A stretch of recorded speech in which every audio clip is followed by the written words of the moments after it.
में और मीडिया में देखा है ऐसा, जो स्पोर्ट्स स्टार है वो कहते हैं ये तो कपड़े के लिए रिस्ट्रिक्शंस रखे से है, उनको रिस्ट्रिक्शंस करे, ऐसा खेलना नहीं।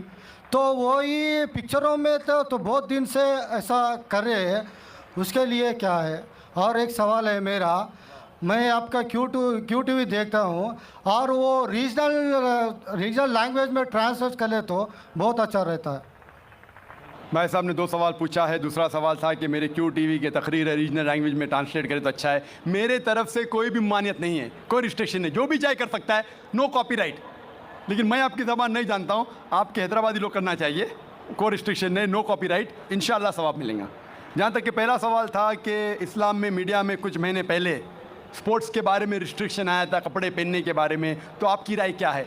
आपका जो सवाल है वो सानिया मिर्ज़ा के बारे में है ना, सानिया मिर्ज़ा के बारे में ना, तो डायरेक्ट पूछिए ना, मुझे पता है कि हैदराबाद से ताल्लुक़ रखती हो।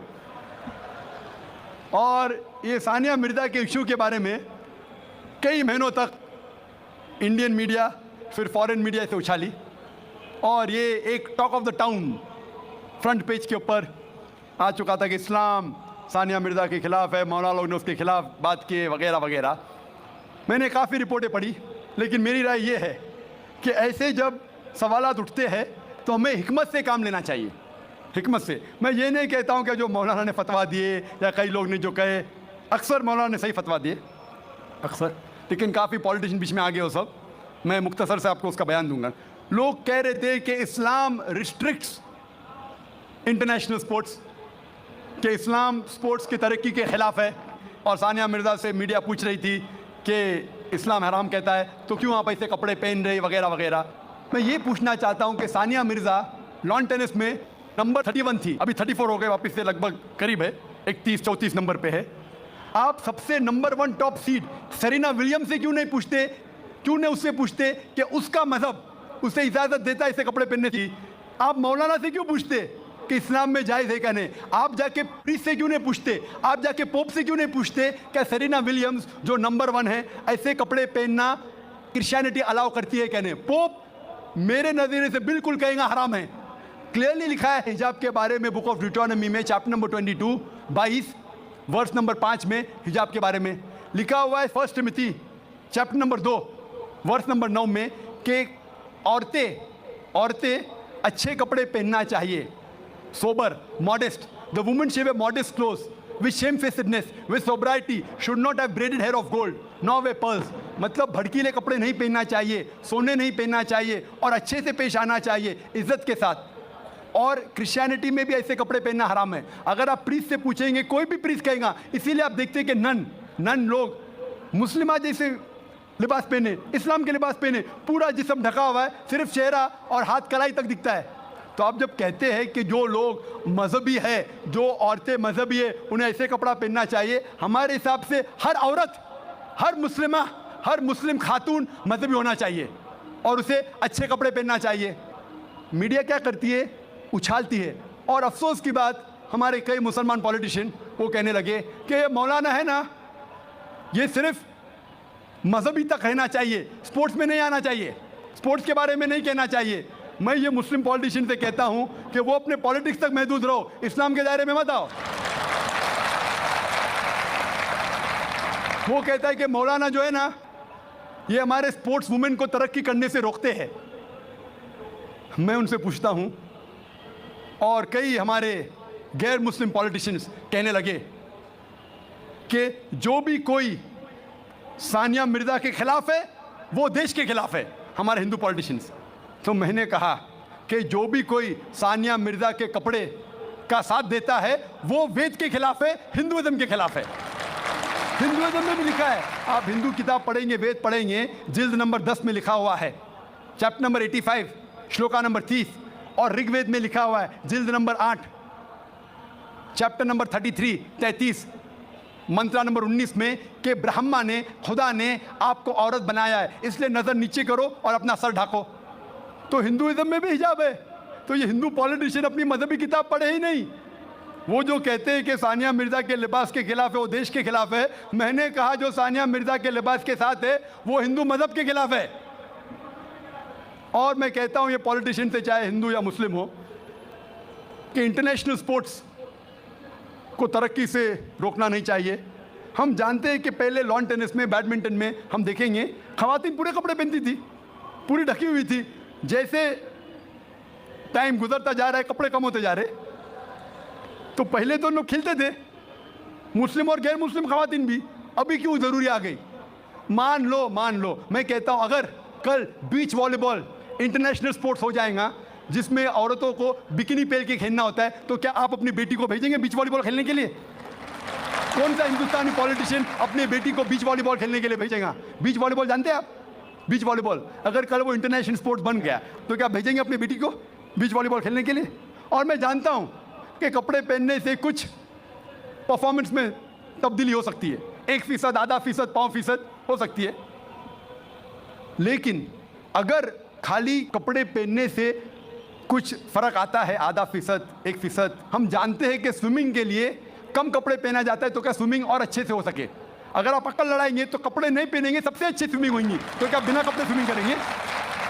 आप बोलेंगे नहीं, ये मेरी हिजाब का महदूद, मेरी मॉडेस्टी है, इतना पहनना, बिकिनी पहनना। आपकी मॉडेस्टी, हमारी मॉडेस्टी है कि सतर ढका हुआ होना चाहिए। आपका लेवल ये है, हमारा लेवल वो है। लेकिन अगर आप सचमुच हिकमत जानते तो कपड़े मत पहनो ना। क्यों कपड़े पहनते? आप देखेंगे कहाँ होता है, ऐसा नहीं होता है। तो इसीलिए हमें मीडिया की बाजी उल्टी करना चाहिए। जब मुझे पूछा गया था कि सानिया मिर्ज़ा ऐसे कपड़े पहनती है, क्या सही करती है, तो मैंने कहा आप सानिया मिर्ज़ा को फिलहाल आप ये देखिए कि कई मुसलमान क्रिकेटर्स चाहे वो हिंदुस्तान के लिए खेल रहे या चाहे पाकिस्तान के लिए खेल रहे, नमाज के वक्त नमाज भी नहीं पढ़ते, जुम्मा नमाज भी नहीं पढ़ते। सही हदीस में आता है कि काफिर और मुस्लिम के दरमियान जो फ़र्क है वो नमाज है, सलाह। कम से कम सानिया मिर्ज़ा नमाज तो पढ़ती है, सलाह तो पढ़ती है, अल्हम्दुलिल्लाह। हो सकता है कल वो कपड़े भी अच्छे पहनेंगी इंशाअल्लाह, क्यों नहीं? तो मैं कहता हूं कि जो ये मुसलमान क्रिकेटर्स सानिया मिर्ज़ा से और बड़ा हराम कर रहे, सानिया मिर्ज़ा से बड़ा हराम कर रहे, कम से कम नमाज तो पढ़ती है, उसके लिए हमें उसका साथ देना चाहिए। अगर कुछ गलती कर रही है हमें उसके साथ हिकमत से पेश आना चाहिए और कहना चाहिए अल्लाह ताला उन्हें इंशाअल्लाह हिदायत देंगे, कम से कम नमाज तो पढ़ी है। हो सकता है चंद महीने बाद या चंद साल बाद हो सकता है कि अल्लाह ताला उसे हिदायत देगा, वो कपड़े भी अच्छे पहनेंगे।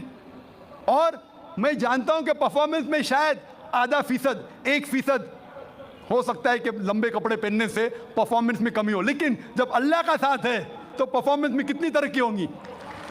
अल्लाह ताला फरमाते सूरह इमरान में सूरह नंबर 3 आयत नंबर 160 में कि if Allah forsakes you none can help you। अगर अल्लाह आपका साथ छोड़ दे तो कोई भी आपकी मदद नहीं कर सकता, और अल्लाह अगर साथ दे तो कोई भी आपको हरा नहीं सकता। तो इसीलिए मोमिनों से अल्लाह पे भरोसा रखने के लिए कहिए। तो हो सकता है सानिया मिर्ज़ा इंशाअल्लाह कुछ दिन बाद, चाहे हफ्ते हो या महीने हो या साल हो, हम अल्लाह से दुआ करते कि अल्लाह उसे हिदायत दे और वो कपड़े भी अच्छे पहने और इंशाअल्लाह तरक्की भी करे। Hope that answers the question. मेरा नाम राजकुमार है जी। मैं एक छोटा सा व्यापार करता हूँ। मैंने कई बार कुरान पढ़ी है, तो उसमें जिस आयत का आपने जिक्र किया है उसमें आपने आधी आयत जिक्र किया है, अल तौबा की 5वीं आयत, जिसमें लिखा है कि जो गैर मुसलमान को मारो, साथ में घात लगा मारो, और जब तक वो नमाज कायम करें, ज़कात दें, तब उनको छोड़ दो, अर्थात मुसलमान बन जाएं तब छोड़ दो। और दूसरी बात ये थी कि 6551 की नंबर उसमें है, जिसमें लिखा है कि ए मुसलमानों, तुम ईसाइयों यहूदियों को अपना दोस्त मत बनाओ, अगर जो दोस्त बनाएगा वो उनमें से हो जाएगा। ये बात इंसानियत के खिलाफ मैं महसूस करता हूँ। भाई साहब ने सवाल किया कि मैंने जो आयत कोट की सूरह तौबा सूरह नंबर 9 आयत नंबर 5 की, वो आधी आयत कोट की, उसमें लिखा हुआ है कि उन्हें जब छोड़ दो जब वो नमाज कायम करे और ज़कात दे। ये भी जो भाई साहब कह रहे, पूरी आयत का मैं हवाला देता हूँ। अगर आप पूरी आयत पढ़ेंगे तो आपको सही पस मंज़र मिलेगा। जैसे मैंने कहा था मेरी तकरीर में, हवाला तो दिया, आयत नंबर 5 में लिखा है सूरह तौबा सूरह नंबर 9 में कि अल्लाह सुब्हाना व तआला मुशरिकीन मक्का को 4 महीने का वक्त देते सुधरने का, वरना ऐलान जंग। और जंग के मैदान में लिखा हुआ है कि जहाँ भी आप मुशरिकों को पाएंगे उनका कत्ल करो। Wait for them in every stratagem of war, उनका इंतज़ार करो और मैदान जंग में उनका कत्ल करो। लेकिन अगर वो रिपेंट करे, मतलब माफ़ी मांगे, कई वजह है, अगर वो माफ़ी मांगे, नमाज पढ़े और ज़कात दे तो छोड़ सकते हैं। मतलब वो इस्लाम को कबूल करे या वो सिर्फ अमन चाहते हैं। तो कई ऑप्शंस दिए गए हैं। एक ऑप्शन है कि अगर वो रिपेंट करे, माफ़ी मांगे, इस्लाम को कबूल करे तो भी छोड़ दीजिए, या वो अमन चाहते हैं और इस्लाम कबूल नहीं भी करे तो भी छोड़ दो। आगे आयत में लिखा, आयत नंबर 6 में, आयत नंबर 6 भी उसके साथ है ना, कि अगर वो अमन चाहते हैं तो उनको हिफाजत से ऐसी जगह पर ले जाओ जहाँ के वो महफूज है। तो बहुत से ऑप्शंस दिए गए हैं। लेकिन अगर वो आपसे झगड़ा करना चाहते हैं मैदान जंग में तो उनका कत्ल करो। अगर झगड़ा करना चाहते हैं तो कत्ल करो, अगर झगड़ा करना नहीं चाहते हैं, बोलते अमन चाहते तो छोड़ दो, अगर वो माफ़ी मांगते, इस्लाम कबूल करते फिर भी छोड़ दो। तो कई ऑप्शन दिए गए हैं। ये कहना गलत है कि वो इस्लाम कबूल करे तो ही छोड़ो। कई आयतें आपको कॉन्टेक्स्ट में पढ़ना चाहिए। फिर से आप सिर्फ एक पार्ट ऑफ द वर्स निकालेंगे और कोट करेंगे, लोग को फिर से गलतफहमी होती है। तो ये सही जवाब है कि बहुत से ऑप्शन दिए गए हैं। और कई जगह सूरह अनफाल में भी लिखा है कि अगर वो अमन चाहते हैं तो अमन बेहतर है। उसमें ये नहीं लिखा है कि इस्लाम कबूल करना उनके लिए ज़रूरी है। कर सकते हैं अगर वो इस्लाम को पसंद करते हैं। कुरान में लिखा है सूरह बकरा में सूरह नंबर 2 आयत नंबर 256 में 256, ला इक्राह फिद्दीन, इस्लाम में ज़बरदस्ती नहीं है। There is no compulsion religion, truth stands out clear from error. हक बातिल से अलग है। हक, truth is clear from error. जो हक की बात है वो गलत बात से अलहदा है। हमें हक पेश करना चाहिए। अगर वो कबूल करे तो अच्छी बात है, नहीं कबूल करे तो भी कोई बात नहीं। और कई ऐसे आयतें कुरान की, सूरह काफिरून भी है सूरह नंबर 109, जिसमें लिखा गया है कि कह दो काफिरों से जो लोग इस्लाम को झुठलाते हैं, हम वो चीज़ की इबादत नहीं करेंगे जो आप करते हैं या जो आप चाहते हैं। ना आप उनकी इबादत करते हैं जिसको हम मानते हैं, ना हम आप जिसे कहते हैं उसकी इबादत करेंगे, ना आप करेंगे हम जिसे कहते हैं। लकुम दीनुकुम वलियद्दीन, आपके लिए आपका दीन, हमारे लिए हमारा दीन। तो हमारा फ़र्ज़ है कि सच्चाई लोगों तक पहुँचाओ। पहुँचाने के बाद अगर वो मानते हैं तो अल्हम्दुलिल्लाह, अच्छी बात है। नहीं मानते तो भी अल्हम्दुलिल्लाह, तो भी कोई बात नहीं, हमको सवाब मिलेगा।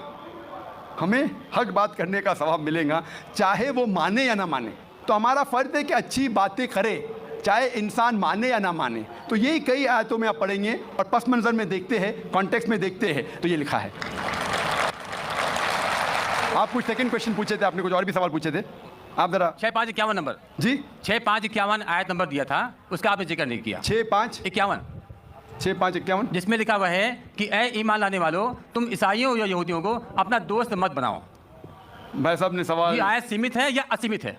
क्या ईसाइयों और यहूदी को अपना दोस्त मत बनाओ, ये कौन सी आयत? 6551। लेकिन कुरान में लिखा हुआ है सूरह अल इमरान में सूरह नंबर 3 में 2 जगह लिखा है कि ये जो तर्जुमा कर रहे हैं कि यहूद और ईसाई को अपना दोस्त मत बनाओ, ये तर्जुमा सही नहीं है। सही तर्जुमा है कि do not make Christians and Jews your protectors in preference to believers. अगर आपके पास चॉइस है ईमान वालों के साथ और क्रिश्चियन और यहूद के साथ फॉर प्रोटेक्शन के लिए, जो लफ्ज़ तर्जुमा है दोस्त, friend is not a correct translation.